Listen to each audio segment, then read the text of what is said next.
because this is a workplace. It's not simply a humanitarian organization, it's basically a workplace.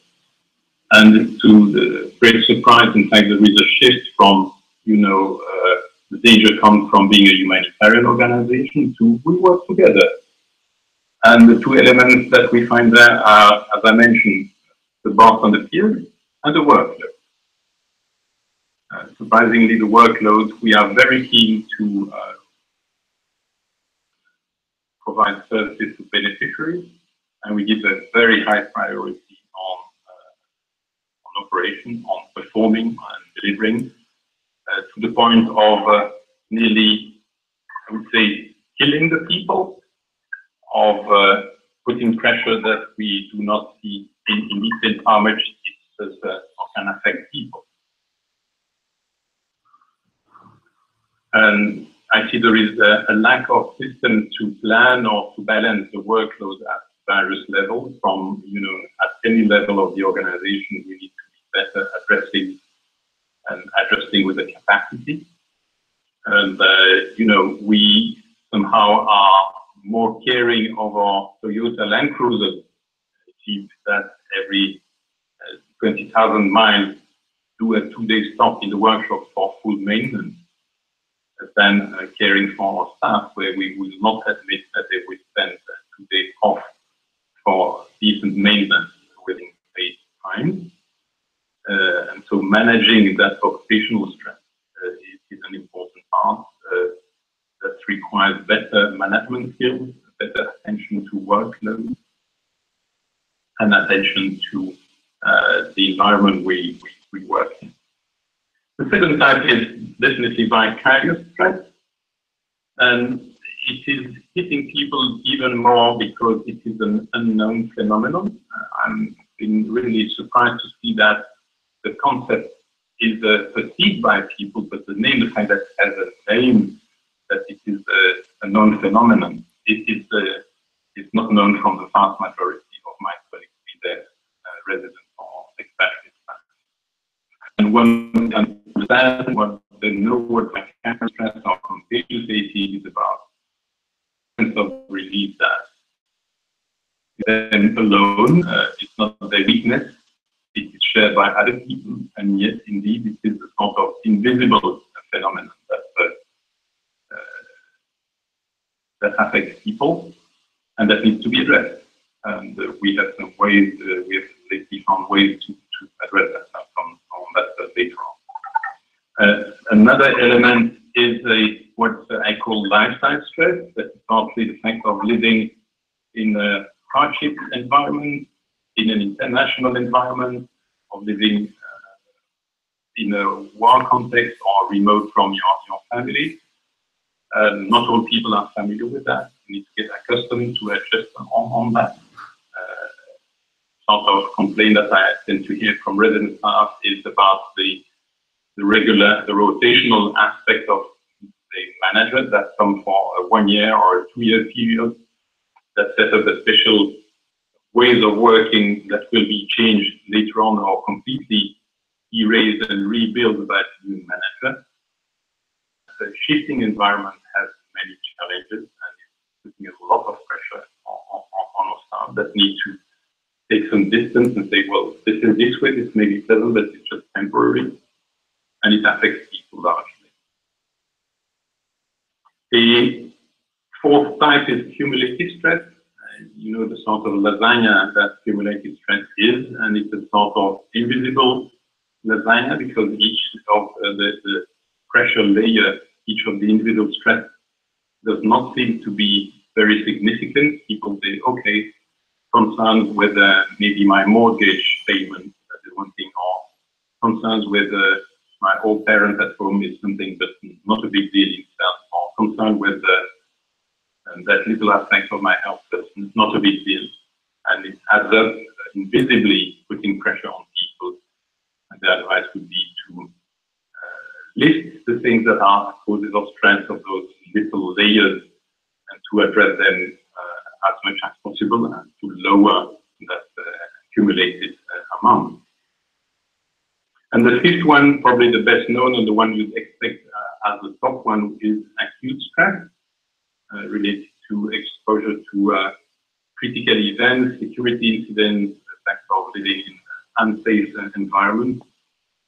It is the one that is very popular, that has been identified firsthand maybe 20, 25 years ago in very specific context, and where management and the organization has the highest awareness with reaction patterns to address it very quickly, very efficiently, not always with the best methods, often outsourcing the response to psychologists or people on site, oftentimes even to amateur people that would have just a sort of checklist to refer to and go into some sort of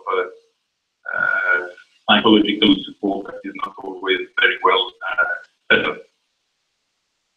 So that is quite a lot of things that needs to be done, and I believe that we have many ways to respond. We have already deployed and developed systems from, we have ombudspersons not only in HQ but in the regions that address conflict and do conflict resolution. We have and we promote where there are not staff associations to improve communication between subordinates and their bosses at any level. We have systems to address harassment, to promote counseling in work relationships and some aspect on health and family issues or personal finance that people may have.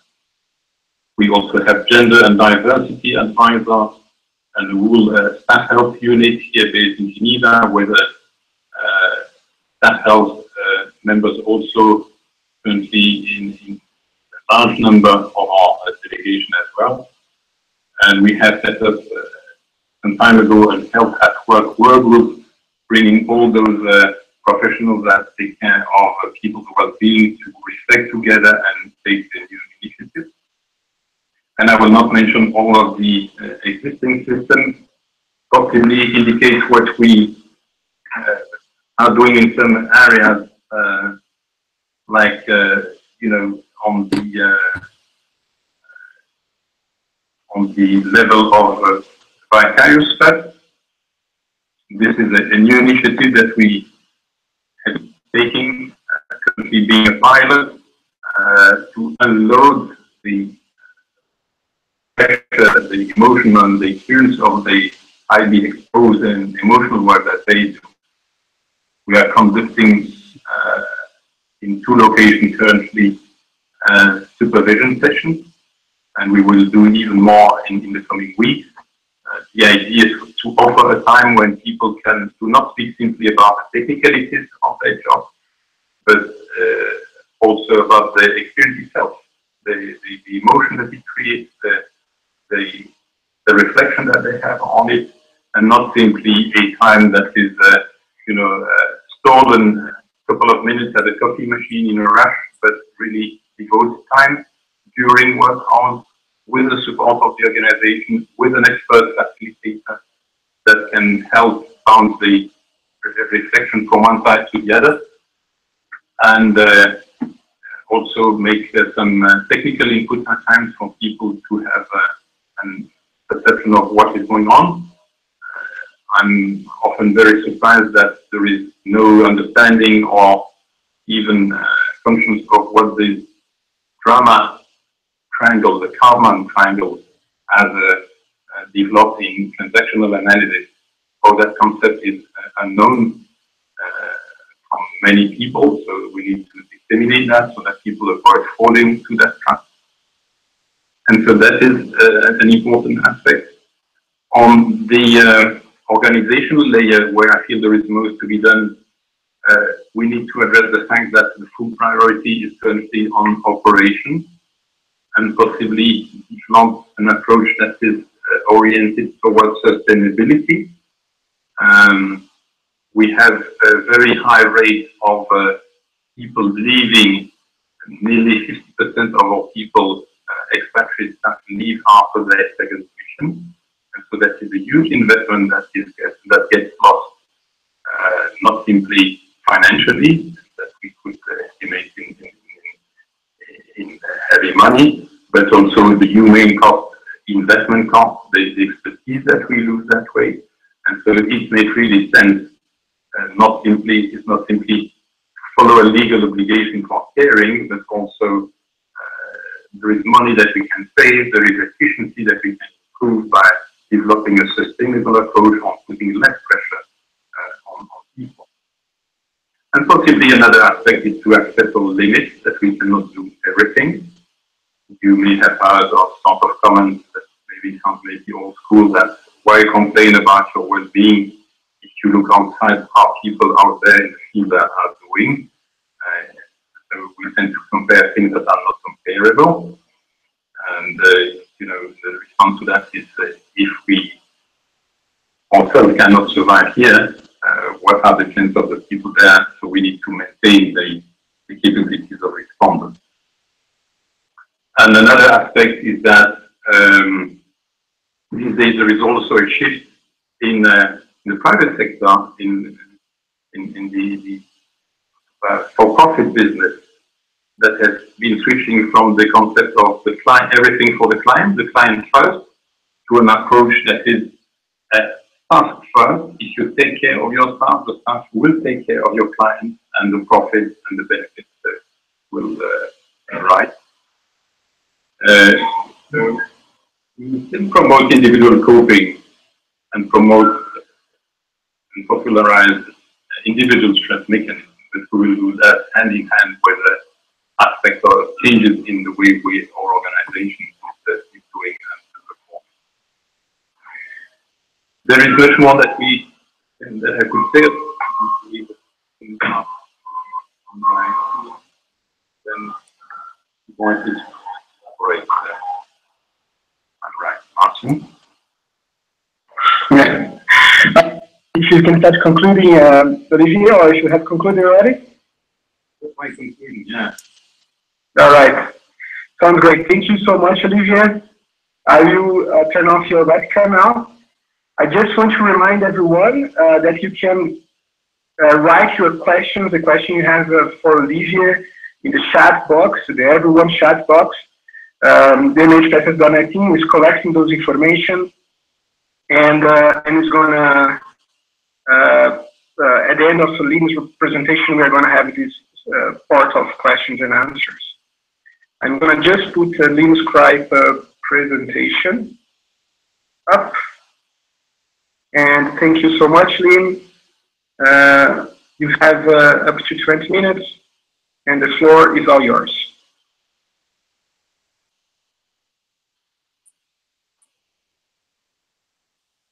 Hello, Lynne. I think we are not listening to you yet. Can you try? Yeah. Yep. Can you hear me now? Yes, it's working. Go ahead. Great. All right. Super. Thanks. We always love it when technology cooperates. So good morning, good afternoon, good evening to wherever you might be in the world. We have a wonderful collection of folks today on the webinar. And so I'm excited to be with you. And I want to thank MHPSS.net for inviting me to be part of this discussion today. It's something that I'm passionate about, as you might guess, from the work that I do. And it's hoped that our experience at the KonTerra Group, Olivier's experience at ICRC, as well as our collective experience as more than 70 people on this webinar today can really contribute to a rich discussion about the psychological well-being and resilience of staff working within the international humanitarian and development sectors. So thank you. And to get us started, what I'd love to hear from you is to get a sense of how you think your organization is doing, promoting the well-being of staff. So if you think about a scale of 1 to 5, with 1 being poor and 5 being excellent, doing a really, really excellent job, how would you rate your current organization in terms of how they're doing in promoting staff well-being? And if you don't have an affiliation with an organization, think across your experience within the sector. So just take a moment and type those numbers on a scale of 1 to 5 in the box there, and we'll get a sense of people's experience and perception. We're seeing a whole lot coming through. Great to see a few 5s. We love that. But a lot of answers are in that middle range where people are doing something, organizations are doing something, maybe mid-range, but there's more that could be done. So thanks so much. Keep typing your reflections there so we capture them for the record. And so that maybe also gives a little bit of insight into why many of you are on this webinar today, that you see the progress that your organizations are making, but you'd like to see more done. And the good news is that the issue of staff well-being and psychological health is receiving more attention than ever within our community. And consequently, we're learning lessons about what is helpful and what is not helpful. And I want to share with you some of the lessons that we have learned within the KonTerra Group over the last 10 years or so of doing this work with organizations around the world. And there's 4 key lessons that I want to share with you today. You may hear some repeated themes between Olivier's comments and my own, and I hope that hearing them twice really amplifies the importance of some of the themes that Olivier and I are both going to mention. And one has to do with this issue of duty of care. And that duty of care includes psychological safety. As Olivier did a really nice job of laying out, the concept of duty of care is one that has been important within our sector for many years, and it has historically focused on physical security. The good news is that we're now seeing that people are understanding that the responsibility to duty of care includes psychological safety and security. And it's worth taking a closer look about why this is. Now, in any comments about duty of care, I always like to make a disclaimer that I am not a lawyer or an attorney, but I have learned a lot from attorneys and lawyers about the concept of duty of care. And so the duty of care, the concept of duty of care includes several components. The first is duty of care means that organizations have the responsibility to warn employees about foreseeable risks that they may experience. It also means that employers have the responsibility to provide a safe environment for their employees. Therefore, an organization has the responsibility to take reasonable steps to mitigate those known or foreseeable risks. It's not simply enough to warn people about the risks, but the employer has the responsibility to try to prevent or mitigate those risks. And that finally, from a legal perspective, when evaluating or considering whether an organization has met their duty of care, they are compared to organizations that are doing work in similar situations. In other words, you are compared to your peers. If an organization is not taking mitigation measures that their peer organizations are, they may be found lacking if that case should come to court. So the question is, what does this mean for us in terms of aid worker well-being? So the first is that we have growing evidence of the risks of psychological injury within our sector. I think any of us that have worked in international humanitarian and development work, certainly anecdotally or in our own experience might have observed that, but we have a growing body of research that also documents that. For example, one piece of research found that 40% of aid workers in that particular study were at risk of burnout. And other studies have found rates of post-traumatic stress disorder to be high as 43%. So these risks are now foreseeable and known, which means organizations have a responsibility to prevent that injury when possible and to respond when such an injury, quote unquote, does occur. And as more and more aid organizations put staff care programs in place, organizations that do not take minimal steps to protect the psychological health and well-being of their staff are at risk of being seen as not meeting that community standard. And so it leaves them vulnerable on that front. So that's the first lesson that we're learning about aid worker well-being, that duty of care also includes psychological safety and security. The second lesson has to do with promoting the well-being of our staff across the employee life cycle.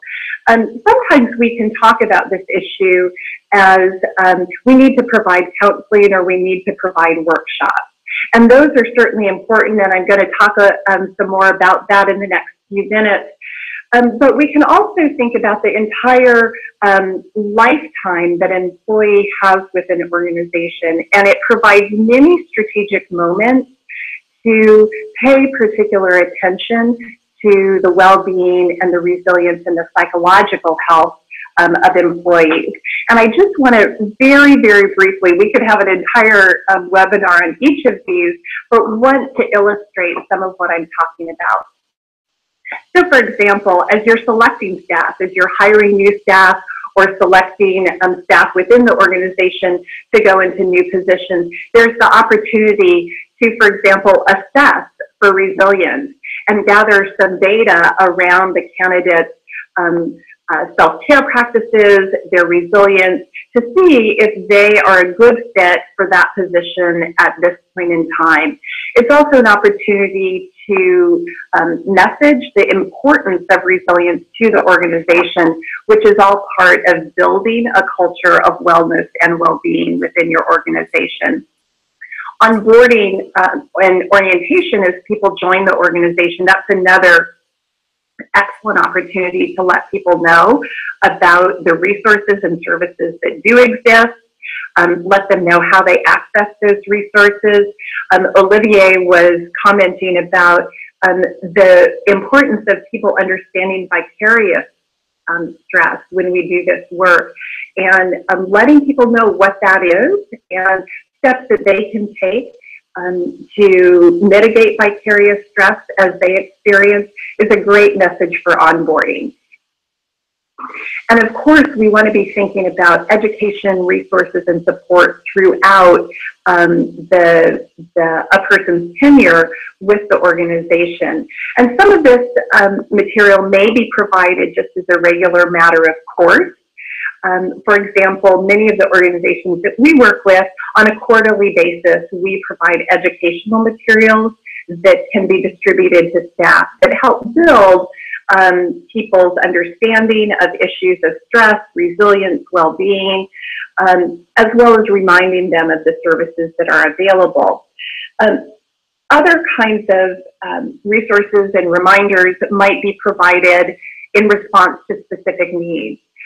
For example, as people are going into high-risk assignments, dedicating pre-assignment consultations for them to think about their own resilience and how they'll maintain that in that assignment, or in the aftermath of critical incidents or traumatic events, and ensuring that there is appropriate support available. Transitions are another important strategic point of influence. For example, ensuring that people continue to have access to supportive services after they leave the organization for a period of time, because my guess is all of us have seen examples of times when people have left an organization, but they continue to have some needs as a result of the work that that person has done. And then finally, it's helpful to think about special populations within a workforce that may have some unique needs, and then think about how we're going to address them. An example might be an emergency response team. Because of the kind of work that emergency teams do, they may have some special needs related to their psychological health and well-being. And so we have the invitation and the opportunity to think about what might they need.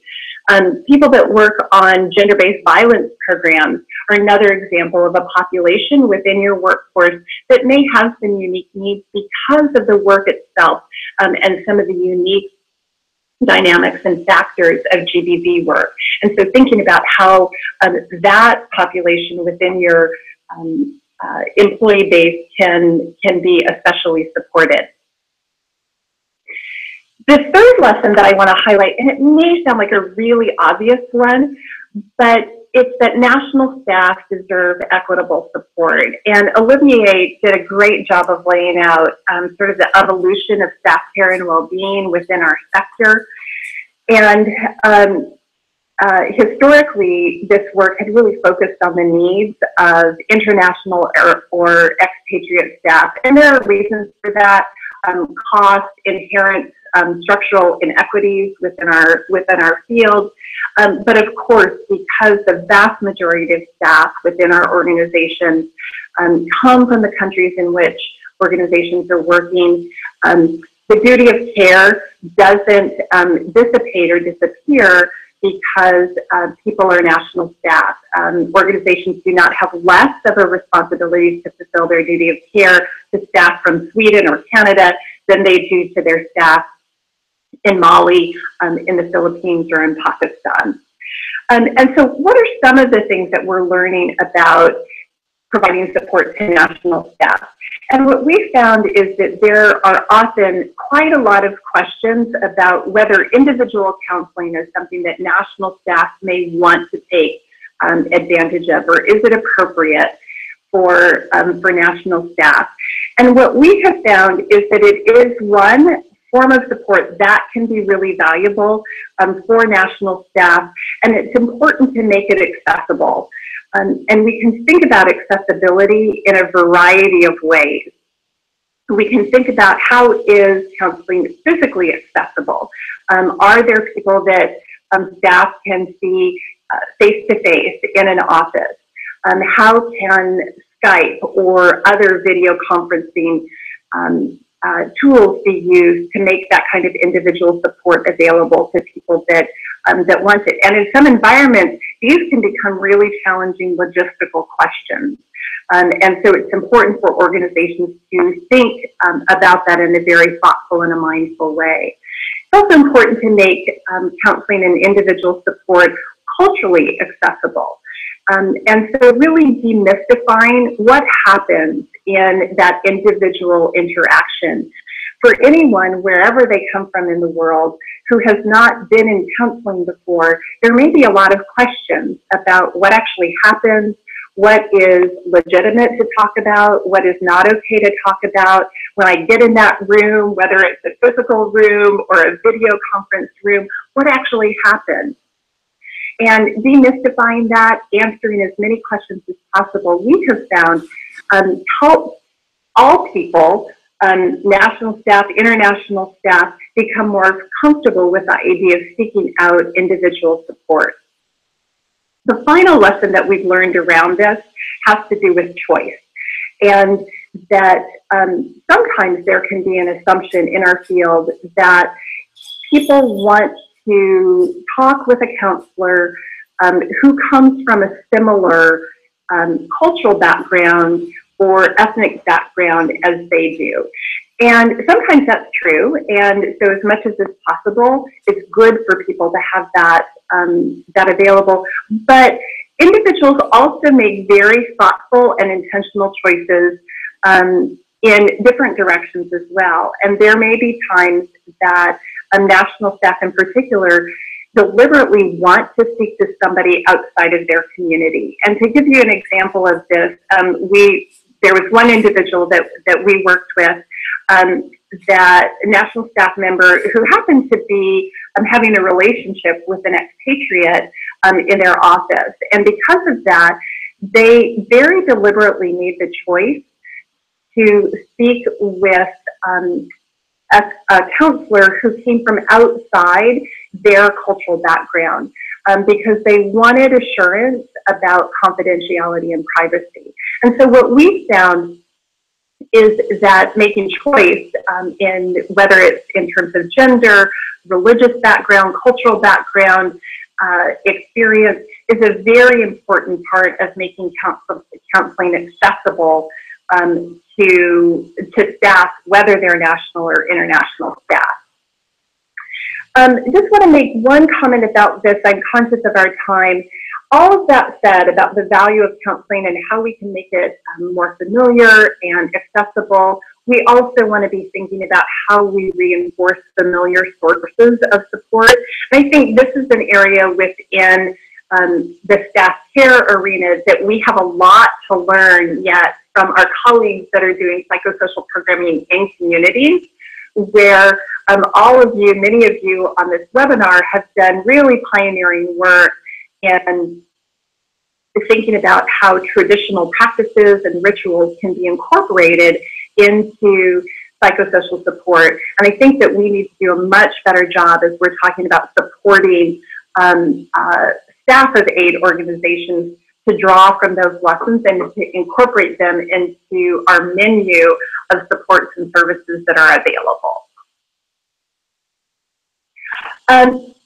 So Olivier talked about organizational dynamics, and the fourth lesson that I want to highlight for you has to do with organizational health and how important it is as we're thinking about aid worker well-being. It can be tempting to talk about this subject as the responsibility of the individual employee themselves.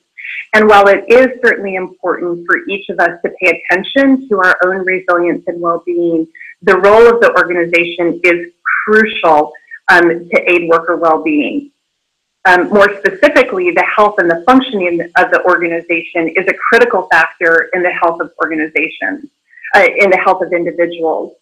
I don't know if any of you have ever worked in a really unhealthy environment or a toxic environment. I have, and I know that it has taken a huge toll on my own resilience. And so we can't just be thinking about individual tactics or strategies for resilience, that we need to be thinking about the organization.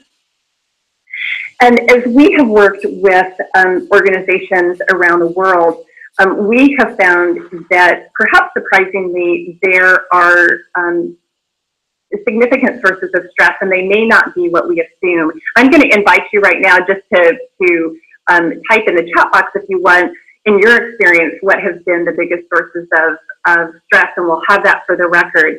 What we have found consistently in our work is that workload, long hours, and management capacity are the biggest sources of stress to aid workers. It's not the external environment, it's those internal dynamics. And that alone suggests that we need to pay attention to organizational health. But these are also not easy issues to address. They take time, they take a commitment by leadership and an examination of the organizational culture. And particularly the issue of overwork within our sector is an issue that really deserves further examination and very careful reflection within our organization. And we would suggest that a starting point for leaders is to ask the question of why are program results privileged over the well-being of our staff, because that's the experience of many employees within aid organizations, is that people are not, the well-being of staff is not as privileged, not as respected as our program goals. And there's some good reasons for this, but it really invites leaders to reflect on this carefully and to be thinking about how they can contribute to creating a culture of well-being within their organizations by being a role model, by openly and frequently discussing the importance of resilience and well-being, by developing or following through on policies that support this. And then a final quick comment I'll make just has to do with prioritizing healthy workplace relationships. We know that social support relationships are protective when people are in high stress, high risk environments. And so we can think about how can we cultivate that kind of relational or social support within the workplace from a social perspective, through giving people the chance to get to know each other on a personal level. But perhaps even more importantly, how do we invest energy in creating healthy teams where there is trust, accountability, healthy conflict, the ability to deal with change, and manage and leverage diversity. And this kind of work is long-term and it's difficult, but we found that it really pays off. In working with organizations on these issues, in surveying almost 1,000 managers and staff of groups that we've worked with on these issues, we found that 90%, when we took this kind of long-term tailored approach, 90% were satisfied with the work that was done. 86% expected improved relationships with their colleagues, and 75% improved their ability to perform their responsibilities. So they actually got better at their job serving the organizational mission because of this investment in healthy teams and workplaces. So 4 quick lessons. There's a lot that we could talk about. That duty of care includes psychological security, thinking about well-being across the employee life cycle, the importance of supporting national staff, and the importance of organizational health in its role in aid worker well-being. And as we work with folks around this, a lot of people, a lot of organizations say to us, well, where do we go next? We know we want to do more, but it doesn't seem like there's much guidance out there. And earlier this year, Inside NGO, DisasterReady.org, and the KonTerra Group released the Essential Principles of Staff Care, which attempts to fill some of that gap. And so it provides some guidance and some recommendations about practices and principles that organizations can consider. And you can find this on the MHPSS.net website, in the Aid Worker Wellbeing group. You can find it on Inside NGO, Disaster Ready, and the KonTerra Group websites as well. And so perhaps that will be a resource for some of you as we close out here. So with that, I think we want to turn to some questions, and I think we have a lot that have come through already. And so I'll turn it over to Marcio to guide us through that. Thank you so much, Lynne, for this wonderful presentation. So we have now about 20 minutes for questions and answers. I can already tell you that with a group of more than 70 persons participating in this webinar, and we have lots of questions, loads of questions, and probably we won't be able to respond to all those questions. We have not only the participants in this Adobe Connect room, but we also have some questions from the YouTube channel that we are live streaming from there. So the process now will be 1 question to Olivier and 1 question to Lynne. I'm going to mute the 2 of them. If you can, Lynne and Olivier, if you can start your webcam again. The 2 of you. Yeah, wonderful. So Olivier, a question we have many questions here. So one question that I can see here from Jen and Shiva, it's related to, if you could speak more, if you could comment further on issues related to managers and management, which organizations they know about the bullying staff or they're ineffective, but they struggle to address the issue, or even to remove the management. And she reiterates the question, saying that sometimes the organization, they are aware of the level of workplace bullying or difficult management, and why this is so difficult to make them accountable or reporting it higher up or addressing those points.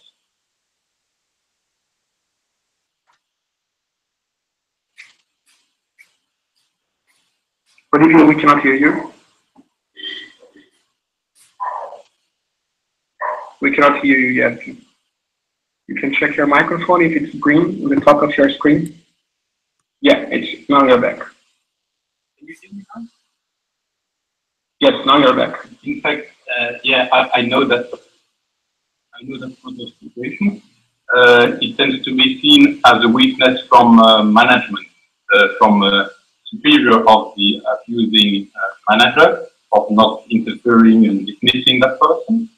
That would be an option, a sort of traditional authority option.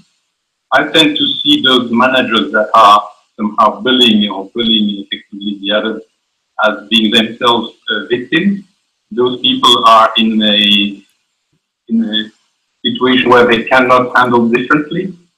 And there are two ways to address that. One is to have a conversation and see, in fact, what's the issue. And most of the time, managers have only one or two styles, management style, and they apply that style to all of without adjusting to that.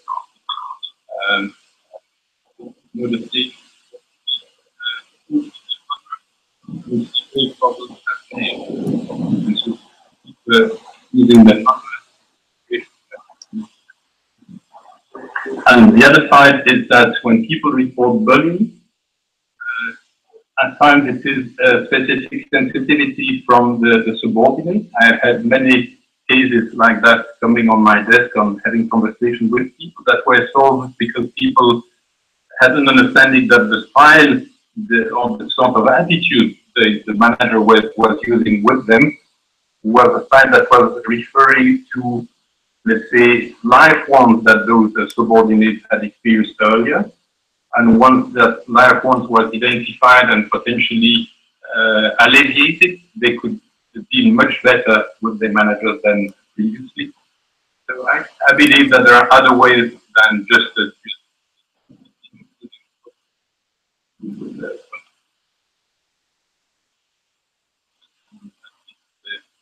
really a change for organizations.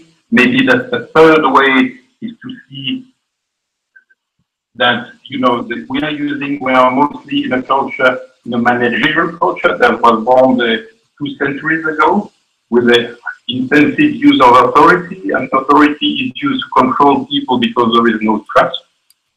And I believe that we can promote a new organizational model where there is more trust around and more, and so a lower level of authority. You know what the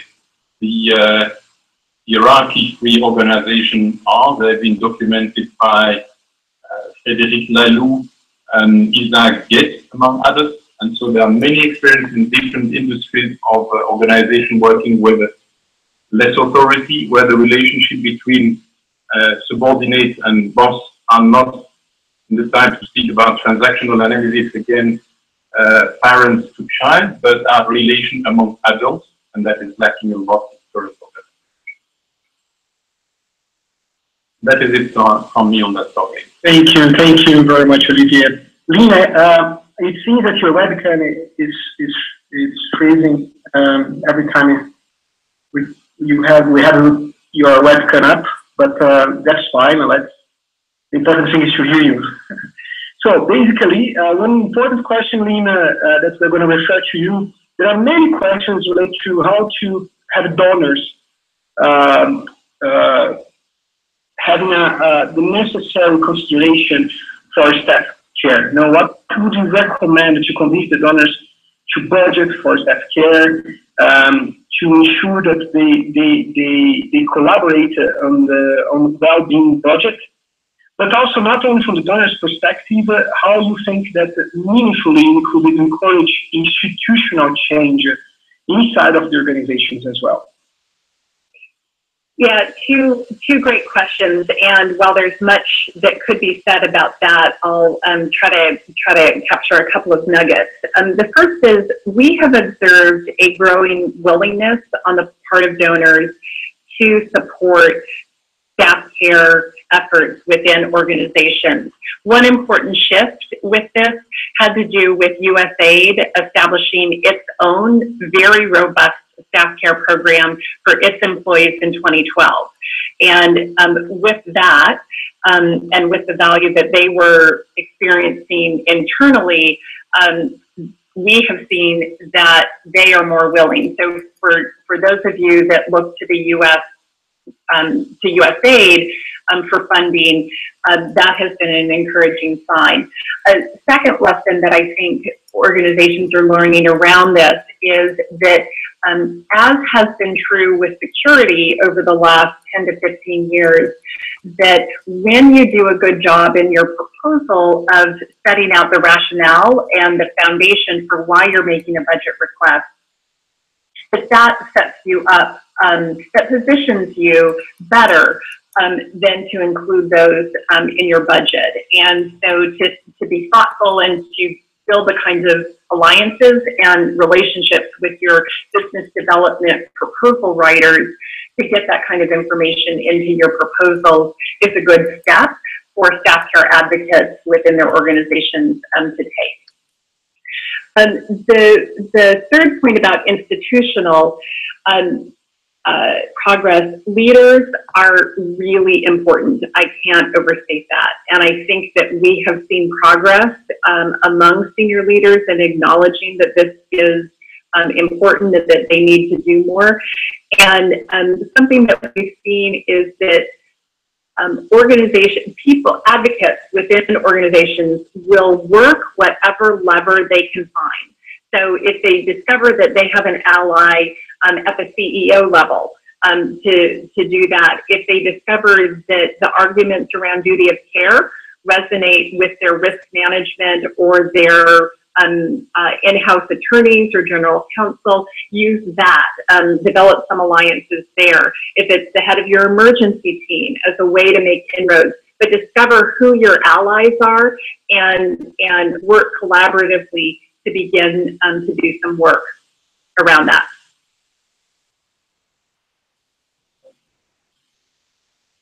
Thank you very much, Lynne. Just a quick reminder for all participants, when you leave, we're going to share very soon a link for a survey. It's a very short survey, it doesn't take more than 5 minutes, and it's extremely useful for us. So don't leave the webinar without responding those questions. So I also wanted to remind Lynne and Olivier to concentrate on brief responses because we had a lot of questions here. And Olivier, a question for you now.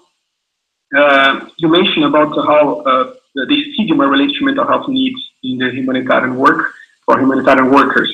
So what do you see, what are the changes that you have seen in the overall stigma related to mental health needs of aid workers? And also particularly related to national staff working in their own country, you know? How you see that they are willing or able to seek support or to talk about mental health issues? Well, there is a change, and we see the change. I believe it's also a generational change. That the older world was paying less attention to mental health, and that is a cultural change occurring certainly in Western world countries where people pay more attention to their well-being. We are a bit maybe too much in a cocoon-oriented and well-being, sometimes with extreme sensitivity. And so that has been an evolution. The change has come as the word stress has been popularized, and so we see more and more resident staff mentioning stress as an issue. And in many places, approaching stress with the tools of psychology and individual approach. Whereas collective approach and health and mental health in traditional societies and communities is a phenomenon. So using the tools, as Lynne mentioned, the tools of our MHPSS colleagues is very important. And so having also from an efficiency point of view, working with groups of staff with teams is more efficient than working with individuals. And I see there opportunities, among others, the project that we have with about compassion fatigue and team supervision. We also have developed an integrated contemplative based resilience program, and we see a huge acceptance by staff because it integrated very well with praying patterns, with culture, with a physical approach to breathing, hydration, and sleep patterns. Thank you very much, Olivier. There is a question here, Lynne. I'm going to refer to you, and perhaps Olivier can also mention. It might be a bit more of the same, but I think it's a recurring question that everyone that works in this field they might have. Why, after so long talking about staff care, this is still not a priority? You know, is it a question of budget? Is it a question of will? And what would be strategies that perhaps could go beyond the organization itself? For example, there is someone suggesting if the interagency standing committee could be a forum that perhaps could back up aid workers in the field.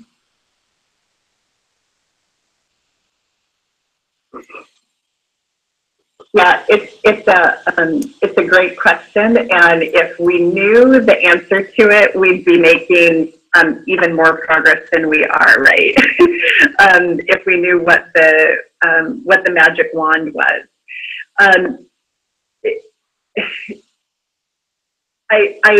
One thing that I believe happens is that the organizational goals and the press and the urgency of trying to respond to the needs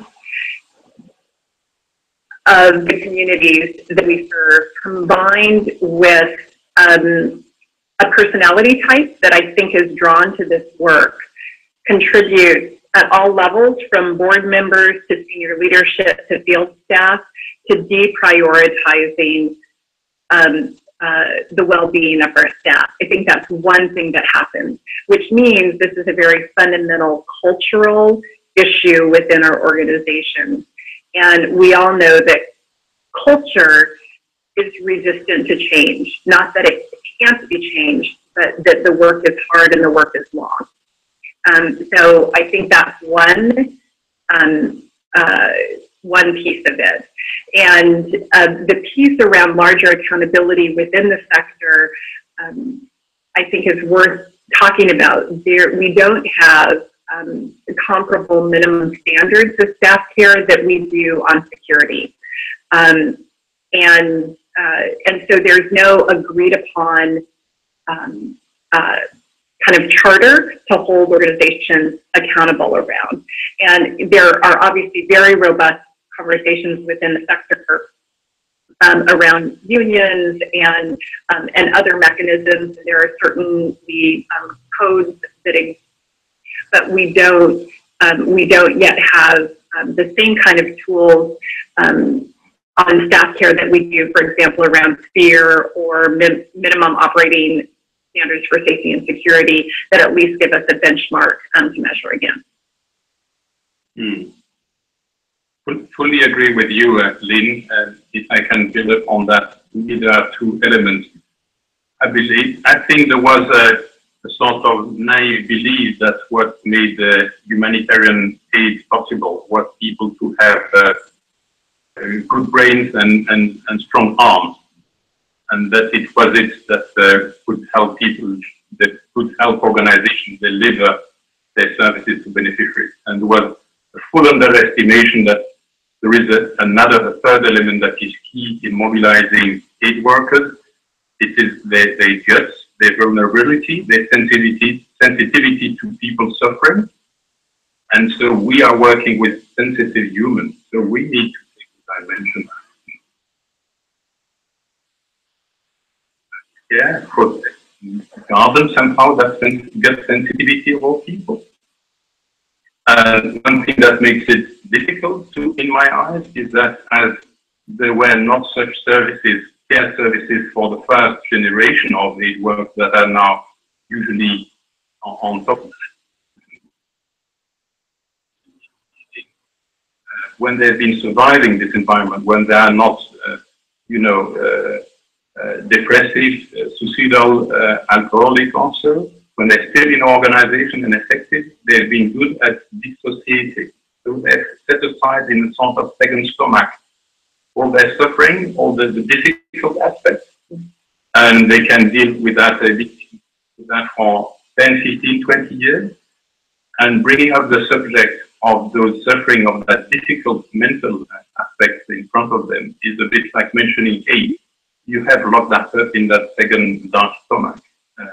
And so they cannot afford, because it will just be blowing their dissociation mechanism. So it's difficult for them to admit that there is a way to take care of that, and that the way forward is to integrate that and not to dissociate the way they had spontaneously or for some very good reason. I'm not so critical on them. It was the only system available for them. So I think that is very important. And so the way forward is to bring techniques like that I believe is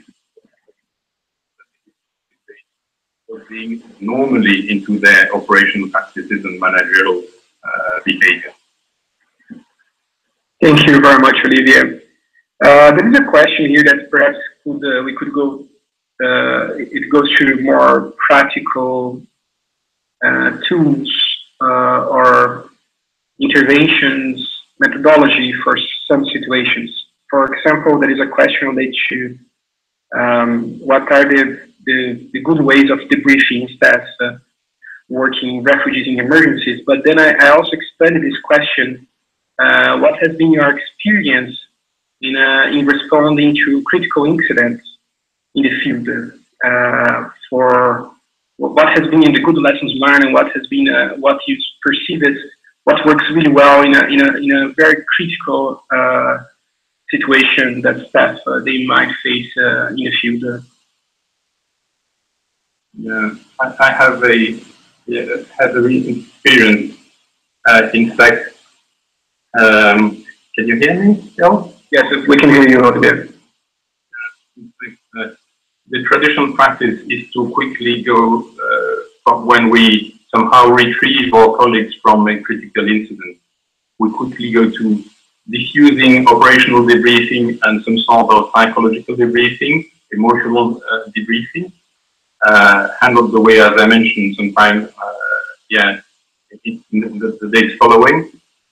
And lately, we shifted from that model, and we paid a lot of attention to the reception of colleagues when they were coming back from being abducted. So they were hosted at the residence by the head of the structure. There were drinks offered. They were reunited there with a couple of their family members. There was food available. There was empathy and respect and no operational focus offered. And that has had a huge impact on the people. They have mentioned that for weeks after. And a sort of, difficult to say an assessment, but an appreciation on how much those people were in need of an emotional debriefing in the days after, showed that in fact, they had resumed a sort of normal life and had a chance to be recognized, and their needs of as victims had been mostly met, notably through that meeting, and the fact that we offered them options on how to proceed further, not coming immediately with a sort of, okay, you have a 7-day leave, but we offer them what would be convenient for you. A part-time leave, a leave later when the Eid celebration will be on, for instance. And so adjusting flexibly, respecting people's needs, made a huge difference from the sort of brutal high water pressure cleaning that people go through or went through with the psychological debriefing of the former years. Thank you, Olivier. Would you like to comment on that? If I can jump in, I would endorse everything that Olivier is saying in terms of the individual support and the shift that many of us have made and are making in terms of how we think about this. I think another important lesson that we've learned in working with organizations is how important it is to support leadership teams as they're responding to critical incidents and crises, with the goal of giving them additional information that can help them be both competent in their response, but also compassionate in their response, whether it has to do with how they send out messages to the entire organization, how they deal with media, and how they take care of themselves as a leadership team leading an organization through a crisis and a critical incident. Thank you very much, Lynne. I just want to remind everyone again, because we are almost finishing the webinar, and the ones that they already have to leave, please do go to the survey, the exit survey of this webinar that Renata just posted in the chat box. We are going to go to one more round of questions, and then we might need to start concluding. The question I would have for both of you would be how to balance the data of care and the confidentiality in this role of being a staff advisor. What are the limits of that, the risks of dealing with confidentiality aspects, the limits of providing, being an entry point for providing staff support, counseling support, initial counseling support, and the organizational responsibility for that of care?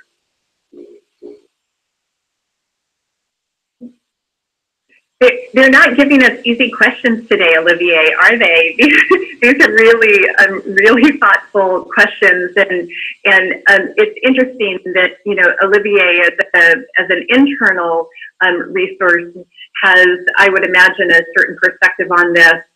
Coming from KonTerra as an outside resource, there may be a different perspective on this. Well, both of which are valued, yep. And so. Yeah, go ahead, Olivier. I don't see much of a trouble or conflict between confidentiality and duty of care. My approach is to somehow aggregate the conversation or the feedback I have from active colleagues into larger comments that I will share then with my colleagues or with management. And so I won't disclose names or locations.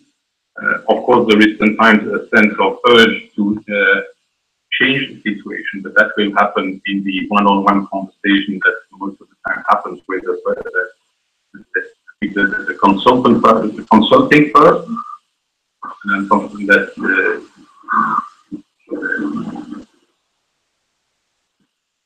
and confidentiality is about not disclosing those elements, but to me it works smoothly. Yeah.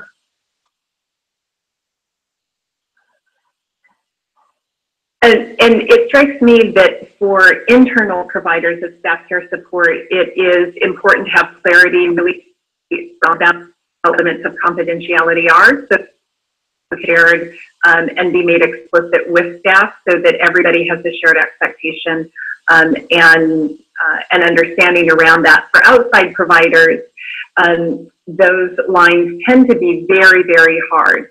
That, for example, the work that KonTerra does with clients, we do not provide any information back to the organization about who's using the services. We may provide numbers so that organizations have a sense of utilization, but not that Lynne sought support for X issue, and we have just found that that's critical to trust in the services, and most organizations don't have any issue with that. Thank you very much, Lynne. I will go to a last question that's coming from the YouTube, the ones that are watching YouTube. Olivier, you want to say something else? Possibly 30% of colleagues contacting me do mention, is it really confidential? And another thing is that I know that a certain percentage of colleagues do consult outside the organization with therapists, psychologists, counselors, coaches. So I believe that one reason for that is confidentiality. Okay, thank you, Olivier. I will go to a last question from the colleagues that are watching this webinar from the YouTube. One question, a very important one, is related to issues to substance use disorders. It's so common in the field, so that it is an infamous aid worker behavior for parties and heavy drinking, etc. in the field. What are your considerations about that, and your experience, how it has been a mechanism to understand these issues in the organizations, in different organizations, and also to support the staff in that aspect for to address this issue? Well, there has been a huge change, at least in the organization point of view. Colleagues with a long seniority with the young organization have mentioned how years ago, decades ago, when a delegation was mentioning that they were having a hard time, the pouch would bring to that delegation a couple of hard liquor bottles. So that was one approach. That is now forgone, and we're about to issue an alcohol policy. And on the other hand, we know that substance abuse exists. Some of our staff know that, at the end of the weekend, on the Mondays, depending on the week, but at the end of the weekend, they will be heavily busy with handing hangover. So that's the way that things happen.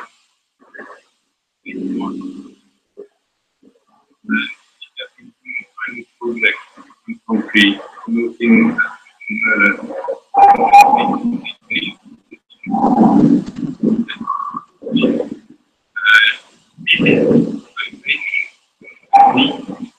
and meditation, and that has a huge effect, in fact, on people's well-being, on their sleep, on their relationship, less stress, less conflict.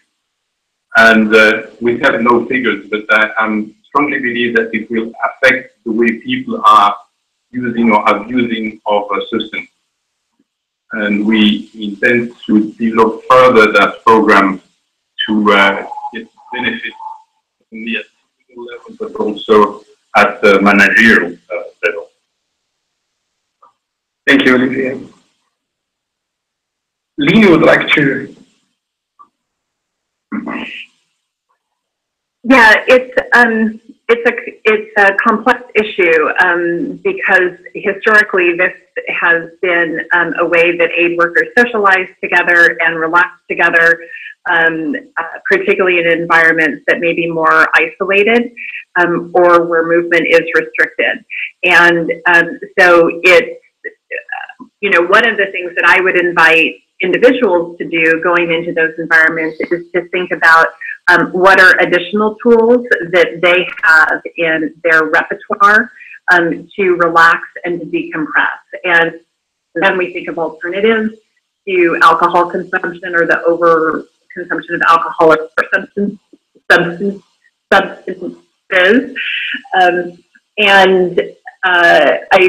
There's also organizational cultural issues, and there needs to be leadership that talk about these issues because it's important for the health of employees, but there are also organizational liability issues that can arise because it's not always clear when people are off duty and when the organization has responsibility if there's an incident where alcohol is involved and there's harm to other people.